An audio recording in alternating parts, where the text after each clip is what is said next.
than half of the population, which I thought was really interesting because I am an introvert.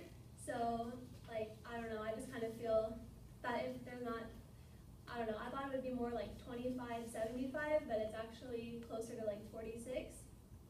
So I thought that was really interesting. Introversion is just centered around inward thinking. They're not, they're not worried about what other people are doing around them. It's more, okay, well, what am I going to wear? Who am I going to talk to? What am I going to say? How am I going to say it? Like, they're more centered towards inward thinking. The term was characterized in 1920 by Carl Jung, who is a psychologist who actually noted the difference between the main two types of people. And it's one of the most misunderstood personality traits. Despite the misconceptions, it's a very common personality trait. Some of the stereotypes, according to Sarah Coronas, are that introversion is a bad thing, that introverts can't be leaders because they're too shy, and that if you're introverted, it means you're antisocial.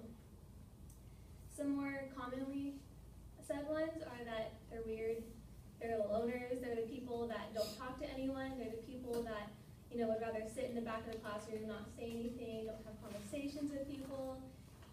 I have a friend who, I know he doesn't mean harm, but he makes fun of me a lot for it. He wants a girlfriend, and he always jokes around with me, oh, go to Introverts Anonymous. So there's just a lot of misconceptions. Also that they don't have a lot of friends, which isn't really true, but that's another misconception. So the personality trait is basically focused on internal thinking. They also did a brain scan several years back, and it actually showed a difference between the way introverts and extroverts process information, and they also process information differently from each other. One of the main things is that they get their energy from being alone. That doesn't mean they like to be alone, they still have friends. They do get lonely, like a lot of people think that they would just always want to be alone. They do get lonely. It's just when you're at a party or something, or you're at a gathering, and you get tired more quickly. Most people would feed off that energy and just keep going like all night. Introverts can kind of start like wearing down after a couple hours because it gets pretty tiring having to keep talking and keep putting yourself out there when all you want to do is go home, sit down, watch some TV. According to Susan Cain, introverts seem to think more carefully, stay on task longer, and work more accurately. They're not as good at sharing information with people. I know my mom used to complain when she would have to take me home from school.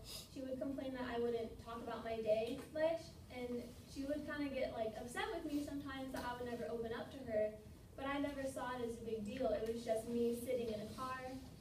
I never really thought twice about it. Like, it's not awkward for me. Most people can talk. Most people will say, you've heard people say, oh, that's awkward silence, when a couple people are in a room and no one's talking. Some people would categorize it as awkward silence. For me, I don't really categorize it as awkward because it's just gives me more time to think. So,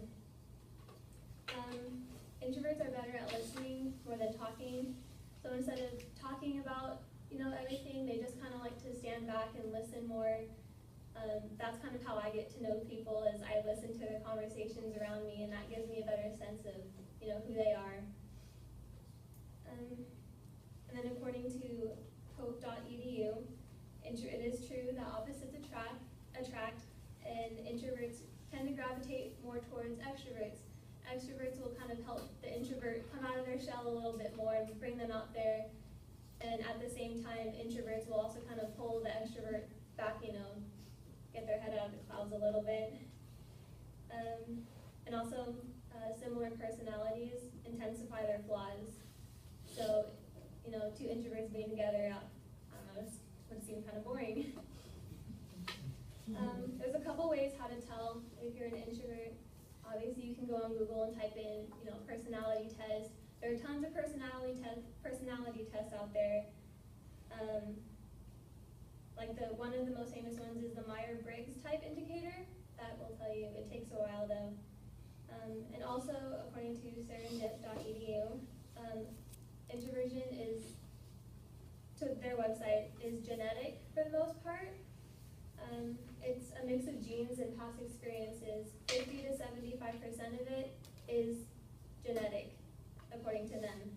So you can also look at your parents, see if one is more, withdrawn than the other, then you probably have a better type of being introverted. In conclusion, if you're at a party or if you have a friend and you want to hang out with them and they say, oh, I don't really feel like it, kind of just had a long day, I don't really want to go out, don't take it personally because you never realized it, but they might be an introvert. Thank you.